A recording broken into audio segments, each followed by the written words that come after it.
Good morning students, I am MRK. Today class 10th Max chapter 8 Statistics and Probability example sum பார்த்துக்கிட்டு இருக்கோம். Example 8.30. A card is drawn from a pack of 52 cards அப்படின்றது 52 கார்டில் இருந்து ஒரு கார்டை வெளியில் எடுக்கிறோம். அது find the probability of getting சொல்லி அந்த கார்டு எதாக இருக்கலாமா, கிங்காக இருக்கலாம், அல்லது ஹார்ட்டாக இருக்கலாம், அல்லது ரெட் கார்டாக இருக்கலாம். பொறுமையாக 3 ஈவெண்ட் இருக்குது, 3 நிகழ்ச்சி இருக்கிறத பார்த்து பொறுமையாச்சு. அப்போ ஏபிசின்னு வரும். அடிஷன் தியரம் போட்டோம்னா பெருசாக வரும். அடிஷன் தியரம் இதுதான் aim. P of A union B union C எய்முன்றதை எடுக்கிறேன். ஏன்னா உனக்கு தெரிஞ்சிருக்கணும் 3 ஆறு இருக்குது, 2 ஆறு இருக்குது பாரு. இங்கே ஒரு ஆறு இருக்குது, ஒரு ஆறு இருந்தால் 2 தடவை செஞ்சுட்டு போயிடலாம். இங்கே ஒரு ஆறு இருக்குது பாரு, அப்போ பெருசாக போகும் கணக்கு. அப்போ இது எழுதையில் பி ஆஃப் ஏ இதுதான் எய்ம் நான் முதல்ல எழுதுகிறேன், வேறு ஒன்றும் இல்லை. பி ஆஃப் பி இதுதான் யோசிச்சு செய்கிறது, ப்ளஸ் பி ஆஃப் சி. ஆனால் எழுதையில் ஆர்டராக எழுதிக்கிற வேண்டியதான், ஃபஸ்ட்லேருந்து எழுதிக்கணும்.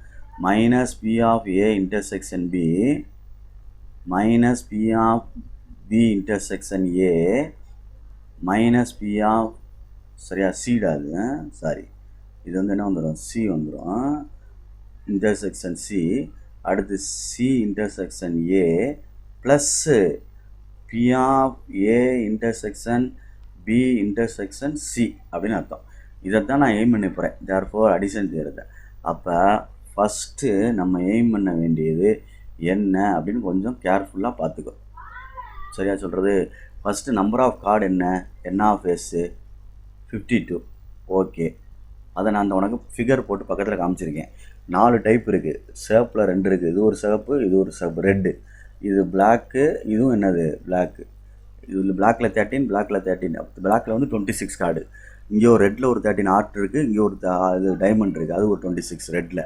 ரைட்டா? இப்போ வந்து ஃபஸ்ட்டு கிங் கார்டு செலக்ட் பண்ணுவோம். கிங் கார்டு எத்தனை இருக்குது பாருந்தா, கிங் கார்டு தானே கேட்டிருக்கு. 1 2 3 4 கிங் இருக்குல்ல. அப்போ என் ஆஃப் ஏ வந்து 4 கிங்கு. அப்போ பி ஆஃப் ஏ எழுதுகிற ஆள், நல்லா எழுதுகிற ஆள், இல்லாட்டி A be the event of getting a king card அப்படின்னு எழுதிக்க. N of A by n of S, நல்லா எழுதுகிற ஆள் நல்லா எழுதணும் ப்ரெசன்டேஷன். அப்போ என்ன வந்துடும், 4/52. ஒரு இது முடிச்சிட்டேன். அடுத்து லெட்டு ரெண்டாவது பி ஹார்ட்டு கார்டுன்னு சொல்லியிருக்கு. ஹார்ட்டுன்னு தான் சொல்லியிருக்கு. அப்போ ஹார்ட்னா இதுதான் ஹார்ட்டு, இந்த கார்டு தான் ஹார்ட்டு கார்டு. இதில் எத்தனை கார்டு இருக்குதுன்னு பார்த்துக்கு, மொத்தமாக 13 கார்டு இருக்குது. புரியுதா சொல்கிறது? அப்போ என்ன பின்னு எடுத்தோம்னா let B be the event of getting a heart card அப்படின்னு எழுதிட்டா 13 கார்டு. அப்போ பி ஆஃப் பின்னு எழுதினோம்னா என்ன பி பை என்னது என் ஆஃப் எஸ் அப்படின்னு அர்த்தம். என்ன பி பை என் ஆஃப் எஸ்ன்னு அர்த்தம். 13/52 அப்படின்னு அர்த்தம். அடிக்கலாம் வேண்டாம், 13/52. ரைட்டு. அடுத்து வந்து ரெட் கார்டுன்னு கொடுத்துருக்கு, சின்ற ஈவெண்ட்டு. என் ஆஃப் சி ஹார்ட்டின்ற கார்டு, ஹார்ட்டு கார்டும் ரெட்டு தான்டா. இந்த கார்டு ரெட்டு தானே, டைமண்டும் இந்த இதுவும் என்னதுதான் ரெட் கலர் கார்டு தான். அப்போ இது ரெண்டையும் ஆட் பண்ணோம்னா எத்தனை கார்டு வந்துடும், 26 கார்டு வந்துடும். அப்போ என் ஆஃப் சி வந்து என்னது 26 கார்டு ரெட் கார்டு. அப்போ P of C is equal to n of C by n of S அப்படின்னு எழுதுகிறேன். அப்போ என்ன வந்துடும் இங்கே 26/52. அடிக்கலாம் வேண்டாம். ரைட். இப்போ இது ஒரு செட் ஆஃப் கணக்கு முடிஞ்சிருச்சு, இந்த ஒரு வருஷம் முடிச்சிட்டேன். அடுத்து ஏ இன்டர்செக்ஷன் பின்னா இந்த ஏக்கும் பிக்கும் இன்டர்செக்ஷன் கண்டுபிடிக்கணும். இது என்ன கார்டு, கிங் கார்டு. இது என்ன கார்டு, கிங்கு. 4 கிங் இருக்குது, சரிதானே சொல்கிறது, 4 கலர்லையுமே. இது என்ன கார்டு, ஹார்ட்டின் கார்டு, ஹார்ட்டு கார்டு. இந்த ஹார்ட்டு கார்டில் வந்து இந்த ஹார்ட் கார்டு சொல்லுவோம்ல, இதில் ஒரு கிங் இருக்கும்லடா. அப்போ இது ரெண்டும் காமனாக எடுத்தால் என்ன வந்துடும், 1 வந்துடும்ல. ஒரு கிங்கு ஹார்ட்டு கிங் என்ன செய்யும் வரும். சரியா சொல்கிறது? அப்போ n of A intersection B வந்து ஹார்ட் கிங்கு 1 வரும்.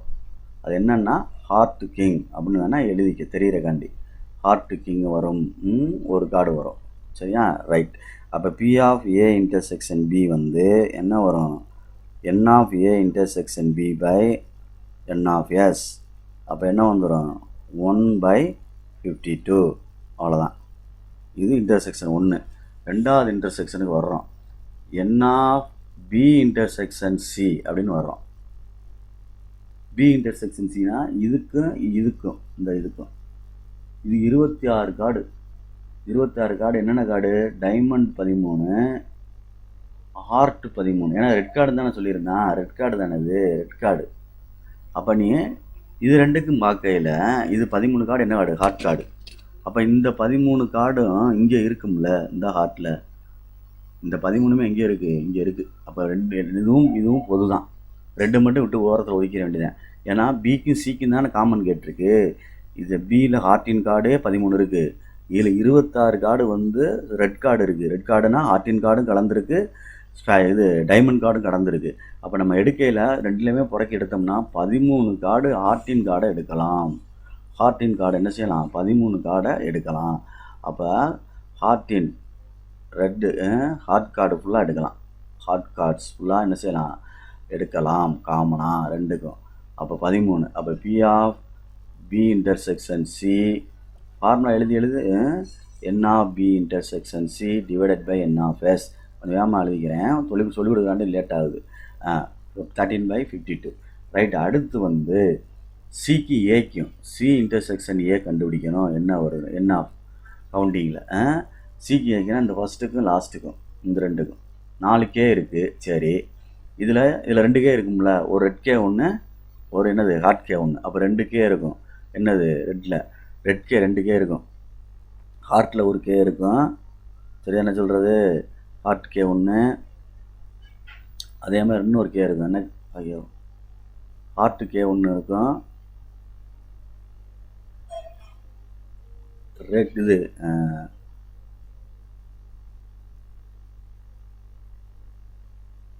ஹார்ட்டு கே படம் வரைஞ்சி காட்டிடுறேன், அதுக்காண்டி தான் பார்த்தேன். ஹார்ட் கே ஒன்று, டைமண்ட் கே ஒன்று இருக்கும் ரெட் கலர்னால. அப்போ எத்தனை கே இருக்குது, 2K இருக்குது. First time last time comparison பண்ணால். அப்போ P of A intersection C intersection A வந்து n of C intersection A by n of S. அப்போ என்ன வந்துடும், 2/52. இப்போ மூணுக்குமே சேர்த்து A intersection B intersection C வருமானு பார்க்கணும். மூணுலேயுமே இது 4 கிங் இருக்குடா. இதில் வந்து ஹார்ட்டு கார்டுறா, அப்போ ஒரு கிங் கண்டிப்பாக வரும்டா. ஏன்னா இந்த கிங் இதில் வரும்டா, ஹார்ட்டு கிங். இது ரெட் கார்டுறா, அப்போ ஹார்ட்டு கிங் வரும்டா. அப்போ ஒரு கார்டு வரும். என்ன கார்டு வரும், ஹார்ட்டு கிங்கு வரும் காமனாக. இப்படி போட்டு படத்தை போட்டுறாத, நீ எழுது சென்டென்ஸில் ஹார்ட் கிங் அப்படின்னு எழுது. அப்போ ஒன்று வரும். அப்போ என் ஆஃப் இது என் ஆஃப் அப்போ P of A intersection B intersection C equal to n of A intersection B intersection C by n of S அப்படின்னு எழுதணும். அப்போ என்ன வந்துடும், 1/52. இப்போ அடிஷன் தியரம் போட்டோம்னா இந்த இருக்குது 4/52 plus 13/52 plus 26/52 minus 1/52 minus 13/52 minus 2/52 plus 1/52. இப்போ இது ரெண்டையும் அடிச்சிட்டின்னா ஆட் பண்ணுறது 52 போட்டுரு, காமனாக போட்டுரு. ஆட் பண்ணுறது வந்து 4 ஆட் பண்ணலாம், 13 ஆட் பண்ணலாம், 26 ஆட் பண்ணலாம், -13 -2 ஆட் பண்ணிக்கலாம். அப்போ என்ன ஆயிரும் பாரு, பார்த்து ஆன்சர் எடுத்தினா கிடச்சிடும். 26 ஒரு 3 29 10 39 43 43. இது ஒரு 15 -15. ஓகேயா, -15. அப்போ என்ன வந்துடும், 8 3ல் 1 வச்சுனா 2 ப்ளஸ் 28 வந்துருச்சு. 28/52 அப்படின்னு வருது. அடித்தோம்னா என்ன ஆகும் அப்படின்னு பாரு. 7 28, 1 4, 3 12, 7/13 அப்படின்றத ஆன்சர். Okay students, thank you.